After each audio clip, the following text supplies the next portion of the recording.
So here I am sitting outside at a park in Wickenburg, Arizona. I brought a friend of mine up here for an appointment she has, and it takes a few hours. So I just always come out here and sit in a park and do my thinking and all.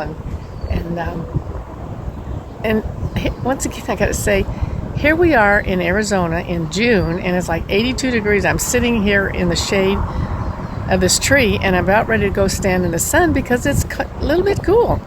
Absolutely unheard of. I've lived in Arizona for almost 50 years. We've never ever had this going on in June, but it's really a treat. So I had a little food for thought today. I talked to a friend of mine who's from California, and she mentioned that her son absolutely loves San Francisco. That's where his whole heart is there, and that's what he absolutely loves. He knows it, and it's great. And I said that is so weird because San Francisco is just so awful. It's full of homeless and it's all falling apart and everything's just a mess. And she goes, no, it's not. And then I thought, okay, here we are. I have that opinion. I don't know that for a fact. I have that opinion by watching things on YouTube, Twitter, certain news stories that I would get. That's where I got the idea that San Francisco is an absolute hellhole. And she has a different experience of it because her sons live there and she's from California and she knows. So look at us with politics. Some people can't stand Donald Trump because he thinks he's the stupidest thing. He doesn't have an intelligence thought in his brain. He's can't pay attention in any kind of meeting. His attention span is short and all that. How do you know that? You haven't been in those meetings with him, and how do you know that? And so you know it by things that you hear on the news or other people telling you or YouTubes or whatever, and you form your opinion that way.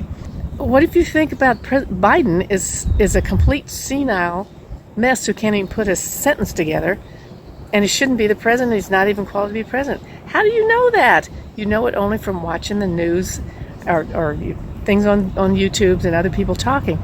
So all of these things, we do not know because we don't have the personal experience about that, but we have our opinions formed about it.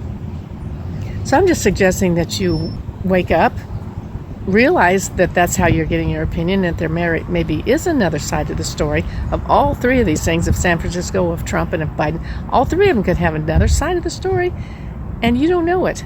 But just be willing to realize that there can be another side, and allow somebody to have a different opinion, and then maybe you can share your opinion, and not that you have to try to change anybody's mind, but you can share your opinion, and you can allow that other person to share his or her other opinion.